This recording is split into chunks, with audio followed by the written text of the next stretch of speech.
Brainstorming and sharing ideas is the funnest part of the creative process. We decided to skip the boring part of actually making stuff and just do the fun part. I'm your host, Tom Walma. I'm Jason Thompson. I'm Calvin Baker. And this is Creativity Wasted. Oh, shit. Okay, there goes.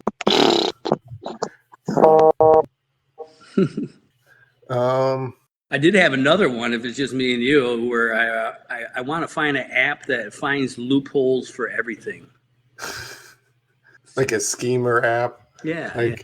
Like if you want a free meal, you might have to do this, and it might lead you to jail.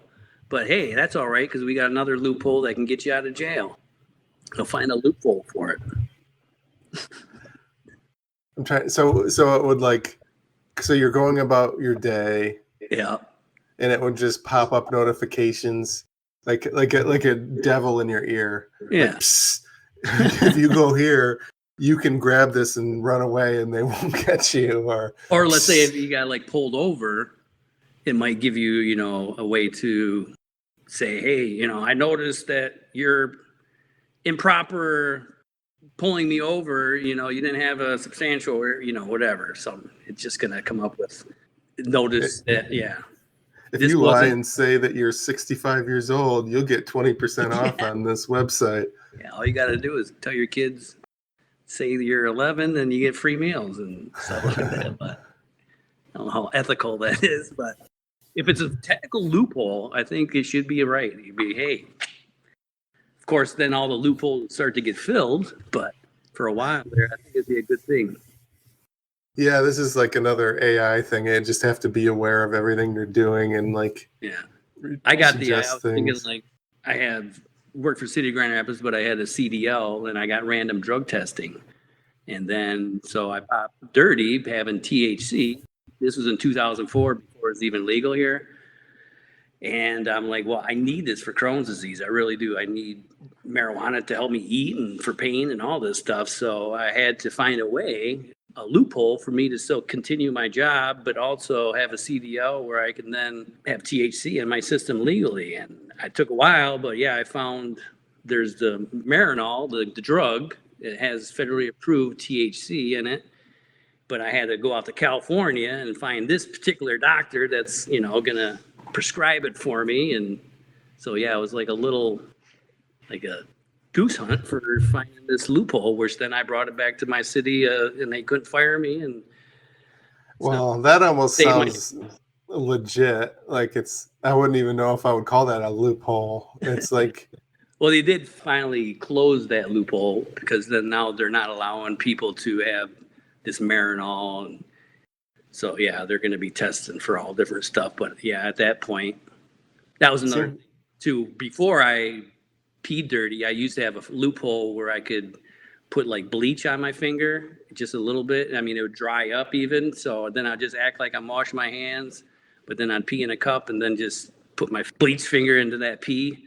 Does that work? And then it was nullifying it out. So they, had to pass you. But then eventually they fixed that loophole where they're going to test for everything that should not be in there besides what could be in a human body.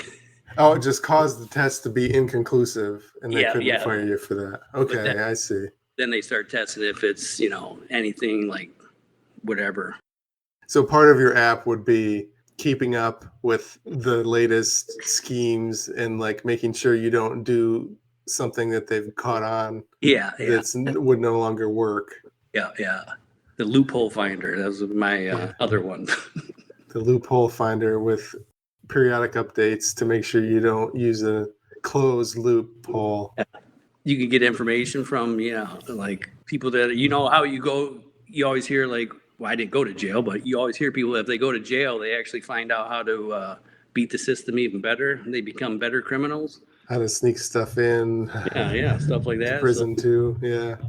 One of the first ideas on the podcast, way back in 2017 or whenever I started this, a couple years after I did comedy, they called it the Enabler app, and it's similar to your Loophole app, but it's not exactly the same. But it was okay, you want to get a prostitute, or you want to cheat on your wife Yeah. or buy drugs or something, like it's gonna help you. It's gonna enable you to do like bad things, like almost like not like a pimp, but like they'll tell you where to go and who to talk to, and like to enable you to do shady things. So yeah, I guess you could consider the enabling as part of the Loophole app, or like combine it together. Like, well, hopefully the Loophole app will have a designation though, where if there's not a loophole, it won't give you one. So I guess the enabler app helps you get the prostitute. The Loophole app is if the police catch you in the hotel room with the prostitute. Yeah. Or your so wife. one's before, one's after. Yeah. Yeah. I like that, the Loophole app. Thought I at least like the name of that, Loophole Finder. Yeah, maybe it could even like you weren't even planning on doing anything that needed the loophole. Mm-hmm. Like you were just going about your day, and it's like, psst, alert! You can do this. Yeah. Ooh, let's do that. Yeah. But then it could be like, okay, you're doing a thing. I'm doing my taxes. I'm trying to fill out a medical form for something. Then it'll help you find loopholes. I'm ordering groceries. Yeah. And I want to save money. I think it'd be very good for taxes because, I mean, the rich and all that, they just know every loophole. So, yeah, we wouldn't need tax preparers or anything like that. You just have this loophole thing that help you do your taxes. Yeah, I always wondered, like, for the loopholes, it's like, so you have I have a 401k, and like my income is like really low this year. It's like, so you do get penalized for the taking money out of the 401k before you're old. Yeah. But it's like, I wouldn't be getting taxed as income because I'm below like whatever the $25,000, $30,000 it is before they start, at least federally, before they start taxing you. Yeah.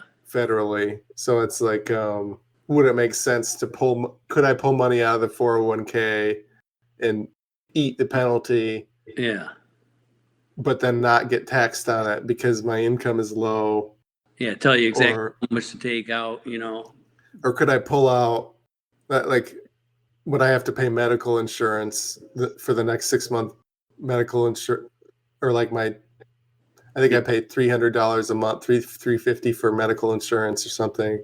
Yeah. Could I just pull that out of my 401k to pay medical insurance and not get penalized or something? So that just saves a little bit of money.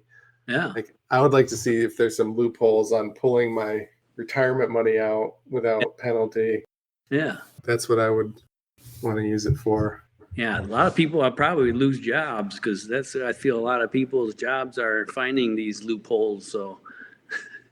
Oh yeah, like the question mark guy. You remember that guy? Oh yeah. I remember that. That was a long time ago. Them commercials, late night. I think that I don't know if that guy's still alive, but I think the books.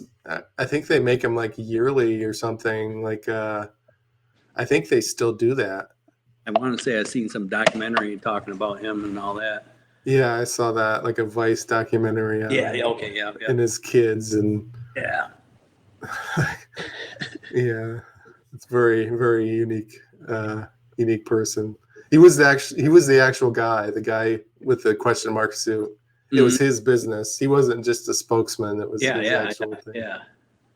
I thought that was cool. Question mark.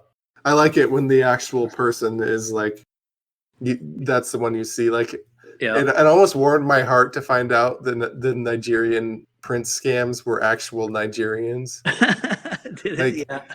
At least the money's going to like Nigeria and not to like some Russian dude or something. Albania, yeah. So I like that the question mark guy actually made money if you bought one of those books. Yeah. He wasn't just some shill that they paid to put in his goofy suit. Heck yeah. Any shows you want to plug?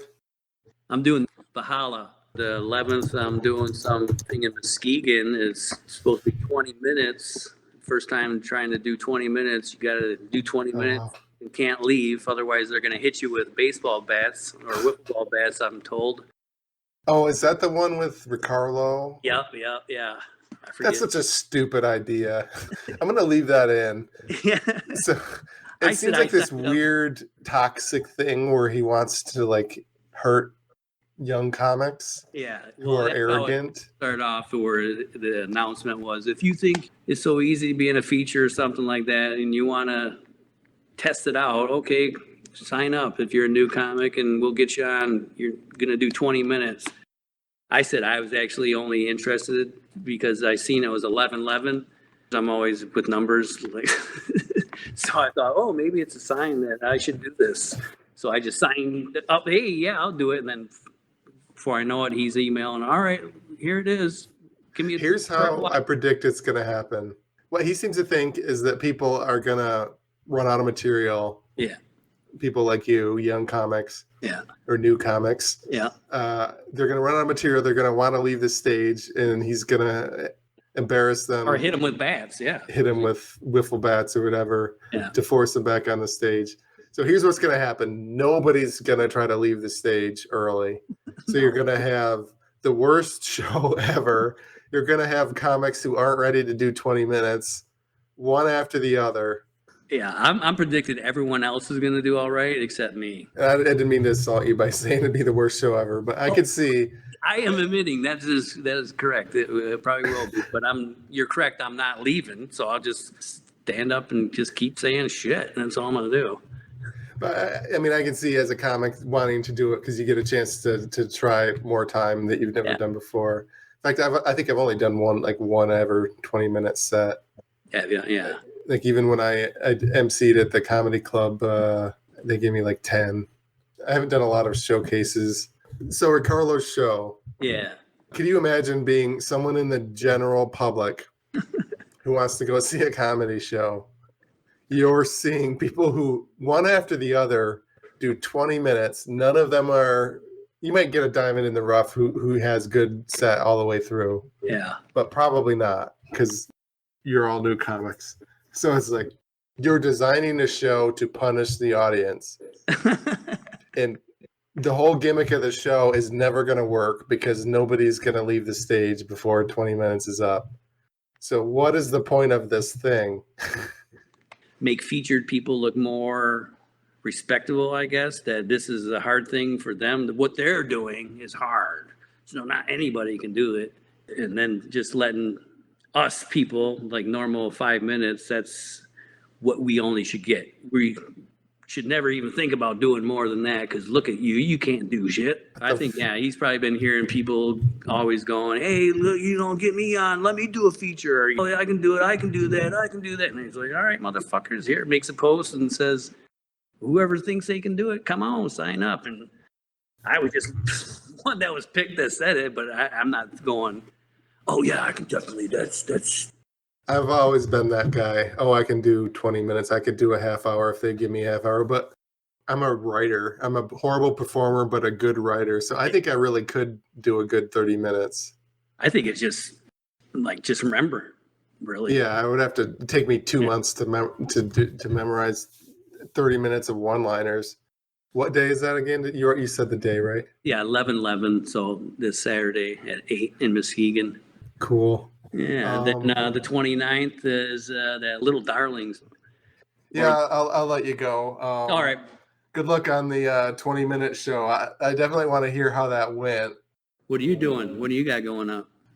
Oh, on club on Sunday in Ypsilanti. I'm doing the strip club thing on the 15th. Adesanya on the 16th. I'm doing a string of Grand Rapids shows, 2021, 22. It'd be Garage Bar on Monday, Tip Top on Tuesday. On Wednesday, I'm doing the Kalamazoo, Final Gravity. This has been a production of Planet Amp Podcast, powered by Pinecast.